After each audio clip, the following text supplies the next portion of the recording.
Good morning प्यारे बच्चों। कल हम लोगों ने ठोस अवस्था लेक्चर नंबर 1 में पढ़ा ठोस क्या होते हैं, ठोसों का सामान्य वर्गीकरण क्या है। आज पढ़ने वाले हैं।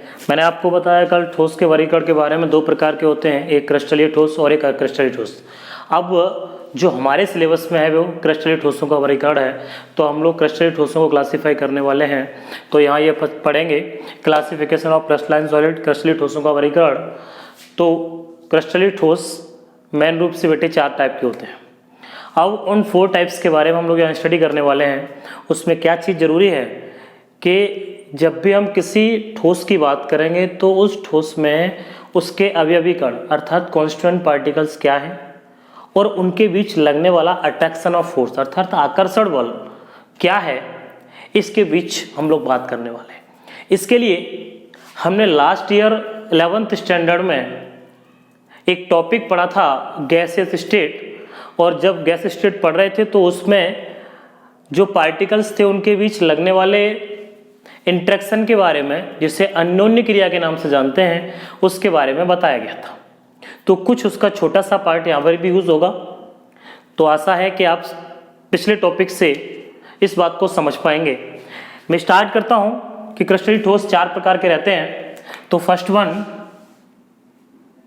अगर हम लोग बात करते हैं तो ये कह सकते हैं आयनिक ठोस।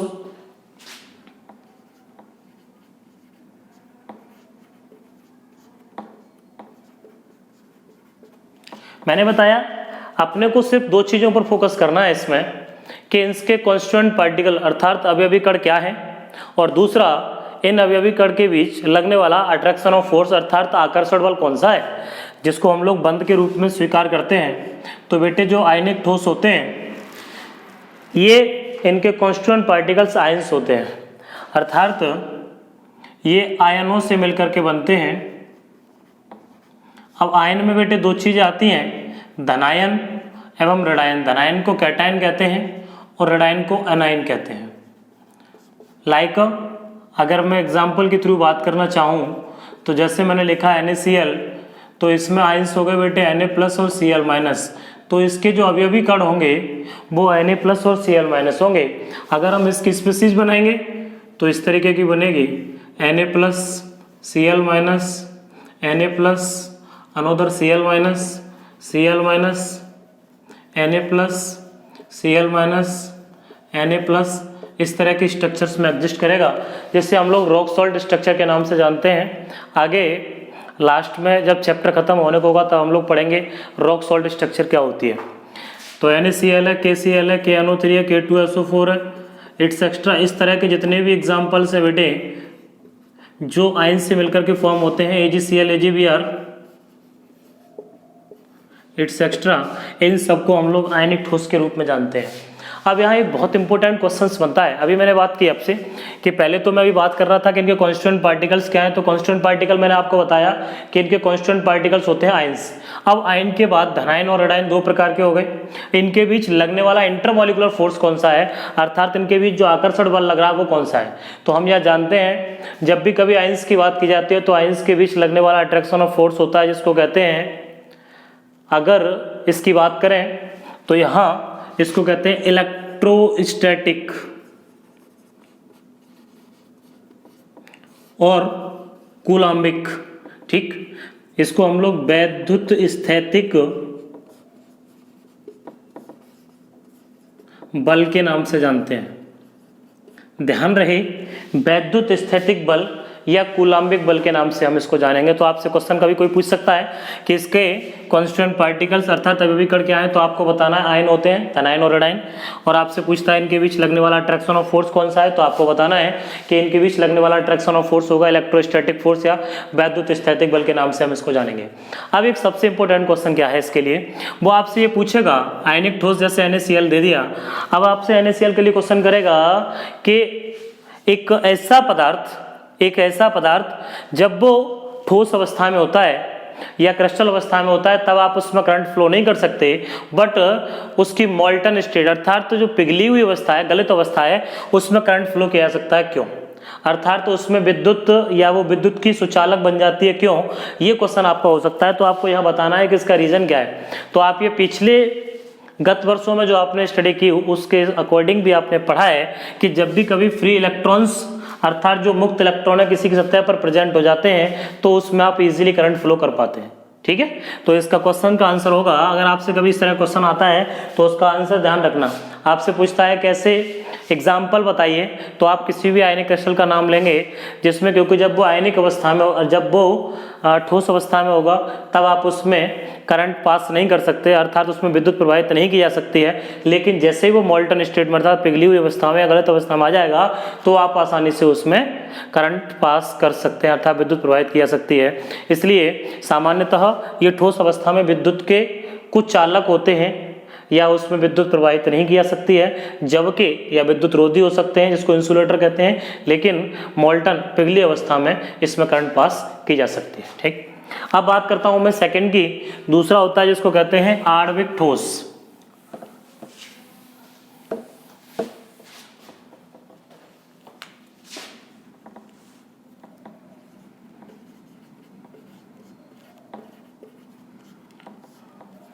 आणविक ठोस को मॉलिक्यूलर सॉलिड कहते हैं।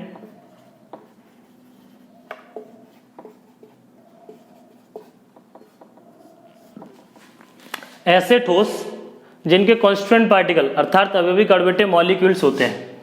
ध्यान रहे मैं क्या बोल रहा हूं, मॉलिक्यूल। मॉलिक्यूल का मतलब होता है बेटे अणु से, इनके जो अवयवी कण होते हैं वो मॉलिक्यूल्स होते हैं।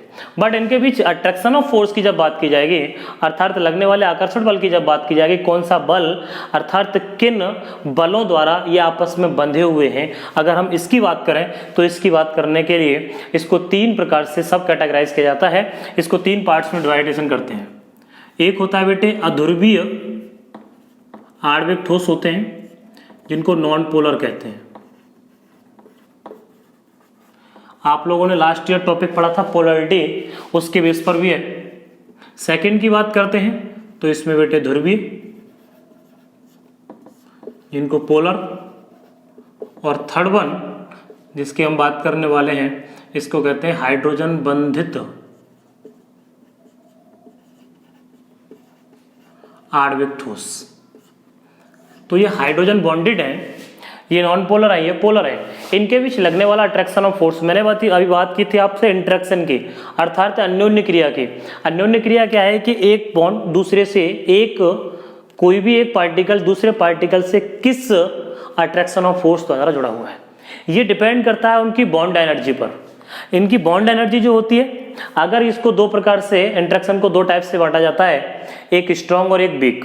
अगर हम स्ट्रॉन्ग इंटरेक्शन की बात करते हैं तो लास्ट ईयर आपने पढ़ा था कि ऐसे सबस्टांस जिनकी बॉन्ड एनर्जी 200 किलोजूल पर मोल से ज़्यादा होती है वो स्ट्रॉन्ग इंटरेक्शन में आते हैं, और जिनकी बॉन्ड एनर्जी 42 किलोजूल से कम होती है, 8 किलोजूल से 42 किलोजूल के बीच में होती है, उनको वीक इंटरेक्शन के नाम से जानते हैं। और 8 किलोजूल से और कम होती है वो वेरी वीक होते हैं, और उसके एग्जाम्पल्स में आ जाता है नॉन पोलर। ठीक है, तो हम यहाँ एग्जाम्पल की बात कर लेते हैं। जैसे आपकी हीलियम है, नियॉन है, आर्गन है, इस तरह की जो गैसेज होती हैं, हीलियम, नियॉन, आर्गन, क्योंकि आपकी नोबल गैसेज हैं, नोबल गैसेज हैं। या मैं बात करूं कुछ अनदर एग्जांपल की, जैसे CCl4, मैंने आपसे कार्बन टेट्राक्लोराइड ले लिया, Cl2 ले लिया, Br2 ले लिया, I2 इट्स एक्स्ट्रा। ये जो बेटे हैं ये अध्रुवीय हैं, नॉन पोलर, क्योंकि इनके बीच पोलरिटी जो है वो जीरो है, अर्थात इनकी जो ध्रुवणता है जिसको कहते हैं वो बेटे जीरो है। अगर हम बात करें जैसे I2 की मॉलिक्यूल्स की बात करते हैं तो I2 का एक मॉलिक्यूल्स ये हो गया, इनके बीच में जो लगने वाला अट्रैक्शन ऑफ फोर्स है उसकी हम लोग बात करते हैं, जिसको हम लोग जानते हैं weak van der Waals forces के नाम से जानते हैं। मैं बोल रहा हूँ weak van der Waals forces और लंदन फोर्सेस या डिस्पर्सन फोर्स के नाम से जानते हैं। अर्थात ये दुर्बल जो छीड़ जिनकी बात कह सकते हैं कि जो ताकत है वो बहुत कम होती है। ठीक है, तो इनके बीच ये जो पार्टिकल्स हैं I2, इस तरीके से इन पार्टिकल्स के बीच में इसकी जो बात कर रहा हूँ मैं, ये जो लग रहा है अट्रैक्शन ऑफ फोर्स वो लग रहा है नॉन पोलर के बीच लगता है बेटे वैन डर वाल्स फोर्सेस,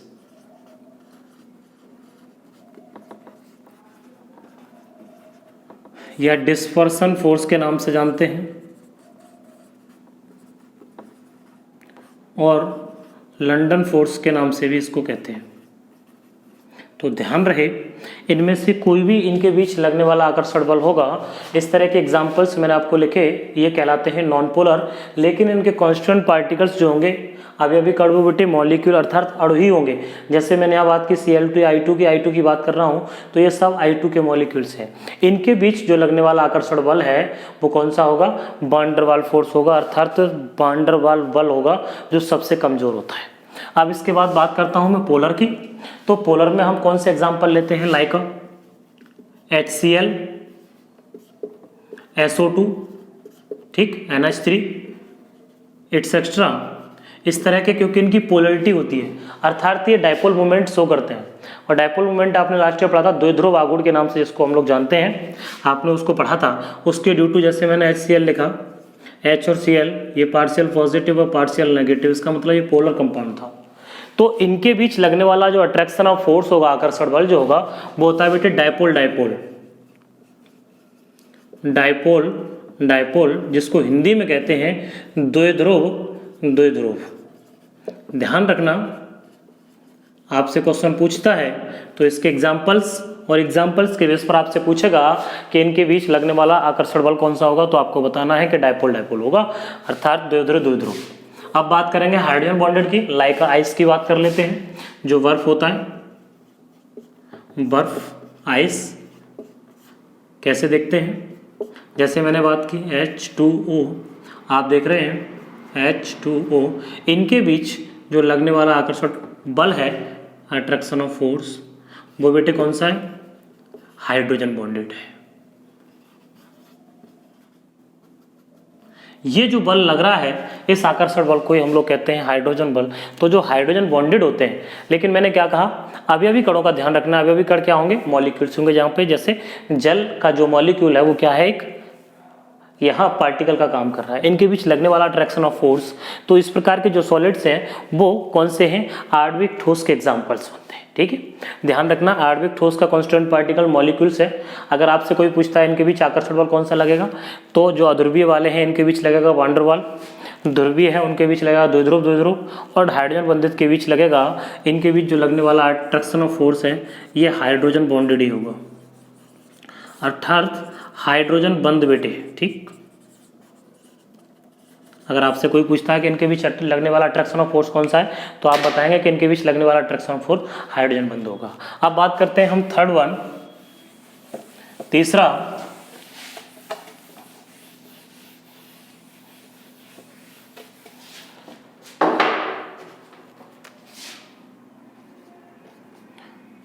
जिसको कहेंगे धात्विक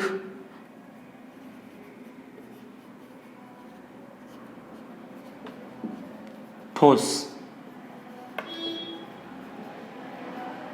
मेटेलिक सॉलिड। तो ध्यान रहे बेटे, इसके जो कॉन्स्टिट्यूएंट पार्टिकल्स हैं वो अवयवी जो कण हैं वो कर्नेल्स एंड मोबाइल इलेक्ट्रॉन होते हैं। ध्यान रखना, मैंने बोला कर्नेल और मोबाइल इलेक्ट्रॉन। मोबाइल इलेक्ट्रॉन बोल सकते हो आप इन्हें, या कोर इलेक्ट्रॉन के नाम से भी जानते हैं। ध्यान रखना, तो इनके जो अवयवी कण हैं बेटे वो कर्नेल्स और मोबाइल इलेक्ट्रॉन होते हैं। एग्जाम्पल से अगर समझने का प्रयास करें तो इसमें जो धातुएं होती हैं एवं उनसे बनने वाले जो मिश्र धातु होते हैं, अर्थात मेटल्स, और जो अलॉय है वो इनके एग्जाम्पल्स बनते हैं। जैसे अगर हम पीतल की बात करें, ब्रास जिसे पीतल कहते हैं, इसमें कॉपर और जिंक दोनों का मिश्रण होता है। कॉपर और जिंक दोनों का बेटे मिश्रण होता है। तो कॉपर और जिंक दोनों ही क्या है? मेटल्स हैं। उनसे बनकर मिलने वाला अलॉय है ये, अर्थात मिश्र धातु है।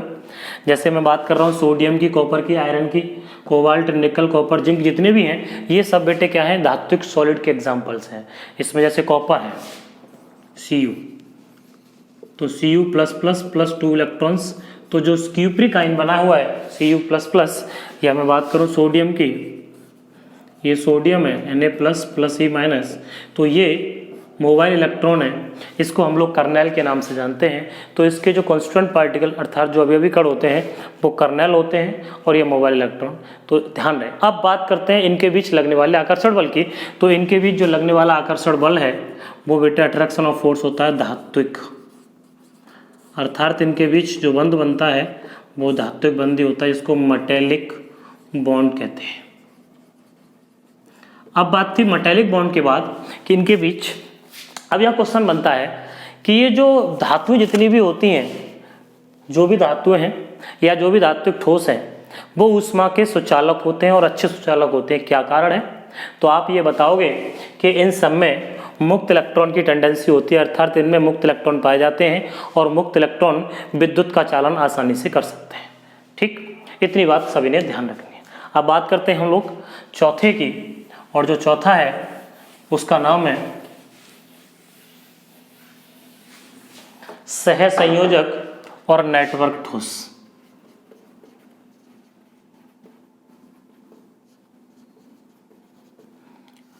सहसंयोजक और नेटवर्क ठोस, जिसे हम लोग कोवेलेंट और नेटवर्क सॉलिड के नाम से जानते हैं।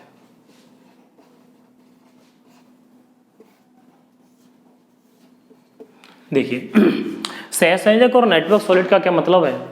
यहां हमें समझना है कि ऐसे क्रिस्टलाइन सॉलिड या ऐसे क्रिस्टलीय ठोस पदार्थ जिनमें उनके कॉन्स्टिट्यूएंट पार्टिकल्स, कॉन्स्टिट्यूएंट पार्टिकल का मतलब है अवयवी कण, जो अवयवी कण हैं इन सहसंयोजक ठोसों के वो बेटे परमाणु अर्थात एटम होते हैं। इनके बीच लगने वाला जो अट्रैक्शन ऑफ फोर्स आकर्षण बल है वो बेटे यही होगा, कोवैलेंट बॉन्ड इनके बीच पाया जाता है। ध्यान रखना, इनके बीच लगने वाला अट्रैक्शन ऑफ फोर्स कौन सा होगा बेटे? कोवैलेंट अर्थात सहसंयोजक होगा। इनको हम लोग गेंट सॉलिड के नाम से भी जानते हैं। गेंट सॉलिड का मतलब है विशाल अणु, जिसको कह सकते हैं बड़ा।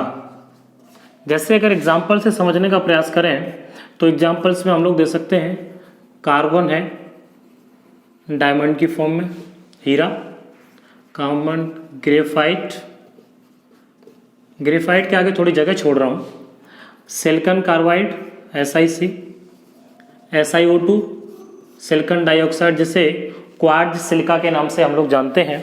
ये बेटे इसके एग्जाम्पल्स हैं। अब चूंकि सहसंयोजक जो ठोस होते हैं उनमें कोवैलेंट बॉन्ड पाया जाता है और कोवैलेंट बॉन्ड पाए जाने के कारण इसमें करंट इजीली पास नहीं होती।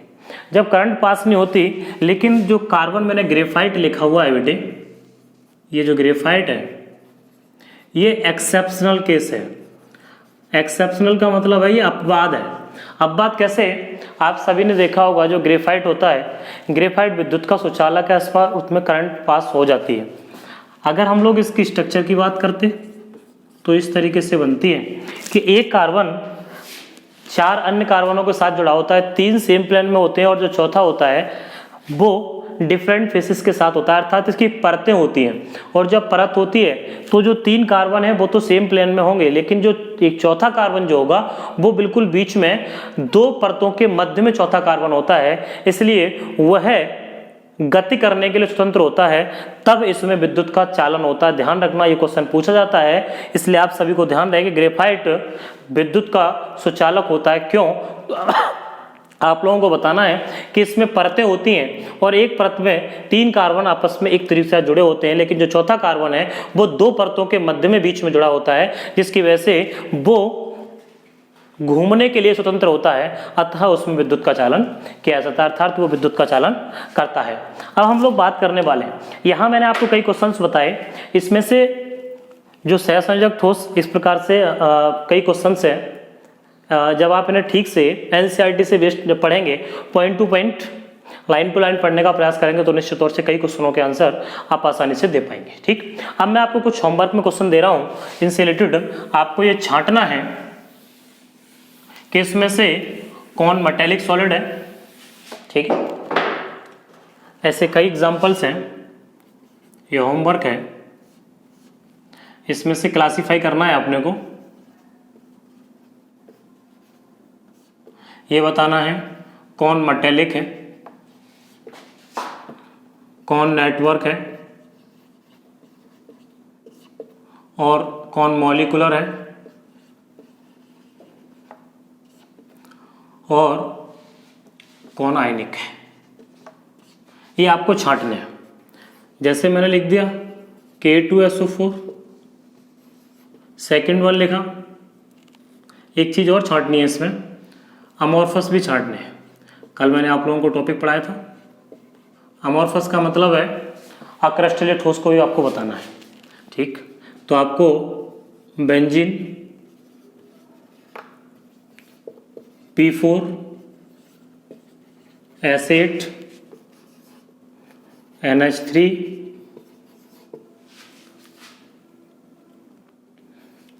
AgBr,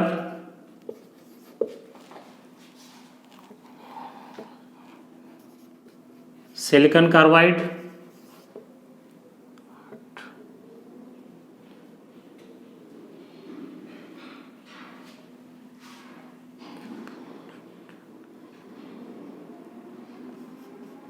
I2,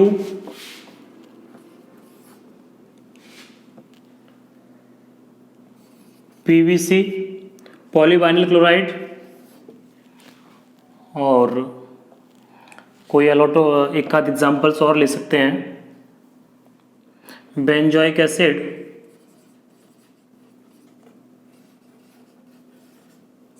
इसमें आपको ये छांट कर बताना है कि कौन मेटेलिक है, कौन नेटवर्क है, कौन मॉलिक्यूलर है, कौन आयनिक है। ये आपको इसमें से देख करके बताना है, ठीक।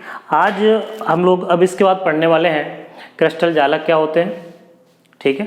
क्रिस्टल जालक के बारे में हम लोग पढ़ेंगे, क्रिस्टल जालक क्या है, यूनिट सेल क्या होते हैं, इनके बारे में स्टडी करेंगे। Thank you.